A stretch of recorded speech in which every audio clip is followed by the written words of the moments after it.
Hey guys, welcome back to LastWordOnSports.com's official YouTube channel. I want to talk to you a little bit about last night's UFC 137. Overall, I must say I was a little disappointed with the actual matches, but what I want to focus on now is the fallout that came from those matches, with both Crocaw and BJ Penn announcing their retirements, as well as Nick Diaz calling out GSP. Which he was subsequently awarded the fight. That's kind of what I want to focus on for this installment. First, let's talk BJ Penn's retirement. BJ was beaten pretty badly, worse than probably I've ever seen. Afterwards, he claimed that he didn't feel like he could compete at the top level in the UFC anymore, and while stepping aside as a result. However, my take is that BJ's not actually gone. I'll bet you anything that you'll see him back in the octagon within a couple of years. BJ is going to be the next Brett Favre. Now, Crocaw, on the other hand, that's a little bit sad. He's a true legend leaving the sport, and while I think that it's probably time, it was probably time a few years ago, in fact, he's never really made it in the UFC. He's lost to some pretty less than stellar opponents in Gabriel Gonzaga and Brendan Schaub.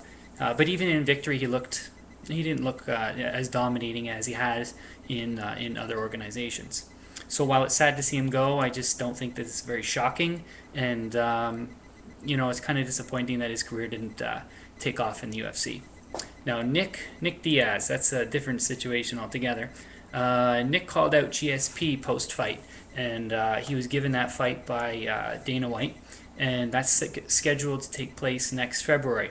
Now, if Diaz thinks he's got his hands full with GSP, I think that's quite an understatement. I actually picked GSP to easily win this fight, which may not be a popular opinion, but just looking at their strengths and weaknesses, I don't think Nick has fought anyone like GSP with such an arsenal of weapons, and someone who's even bigger than he is, and perhaps even in better shape. So with all these in mind, I actually think GSP matches up very well with Nick Diaz. I don't think many people do. I really respect Diaz as a fighter. I think he's top-notch. I just think that GSP is not the fight for him. But with all that in mind, I just want you to go away with, from UFC 137, understanding that not to believe all the hype. Remember, Dana White's job is to make something that's big even bigger, and I think that's what happened here. He's taken UFC 137. He understands that it wasn't the greatest fight card. The fights were not spectacularly interesting, and so he's taken that and added a little bit of a spin on it, and by granting the fight so quickly to Diaz versus GSP, I think that was a smart move by him.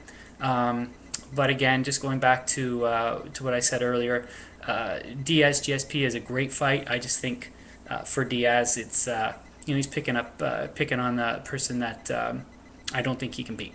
So anyway, that's the last word on that. If you can head over to lastwordonsports.com, there's an article to go with it, and if you could follow us on Twitter at LastWordMike and at LastWordMark, that would be awesome. Thanks. Have a good one.